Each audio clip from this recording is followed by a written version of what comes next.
On m'a contraint à faire le choix entre sacrifier ou même massacrer 8 vaches ou prendre le risque de perdre l'ensemble de mon troupeau. Parce que si ces 8 vaches avaient eu la mauvaise idée de vouloir se mélanger avec les autres, voilà, j'aurais Donc pu tout concrètement, perdre.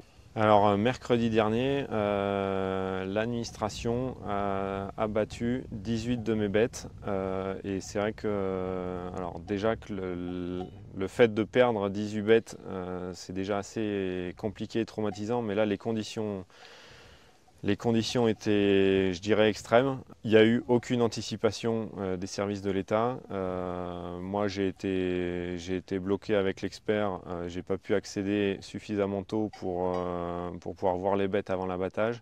Ils sont montés à pied.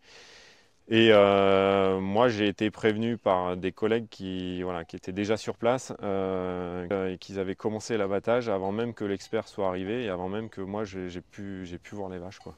Toutes les bêtes n'étaient pas encore rentrées au parc de contention, donc ils ont abattu les 10 premières et puis ils ont laissé les 8 autres sans savoir comment est-ce qu'ils allaient, je dirais, gérer la situation.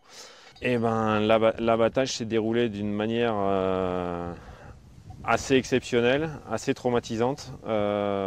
C'est deux louvetiers qui sont venus. Donc les louvetiers, c'est les chasseurs assermentés par le préfet, avec deux chasseurs en renfort, donc ils étaient 4.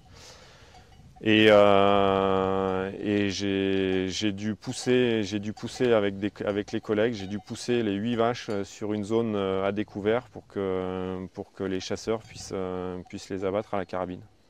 On m'a contraint à faire le choix entre sacrifier ou même massacrer 8 vaches ou prendre le risque de perdre l'ensemble de mon troupeau. Parce que si ces 8 vaches avaient eu la mauvaise idée de vouloir se mélanger avec les autres, voilà, j'aurais donc pu tout concrètement, il y perdre. avait Vu les conditions dans lesquelles s'est déroulée cette journée, je dirais qu'on est arrivé au summum de l'horreur, je trouve. On est confronté à une gestion de la maladie qui pour beaucoup d'éleveurs, on considère que c'est complètement délirant. On se fonde pas sur des arguments sanitaires pour justifier cette politique, c'est des arguments financiers. La France veut continuer à exporter des broutards, veut continuer à importer de la viande, et ça c'est déplorable. On peut même pas soigner nos animaux. On est interdit de les soigner pour que la France reste entre guillemets indemne face à cette maladie.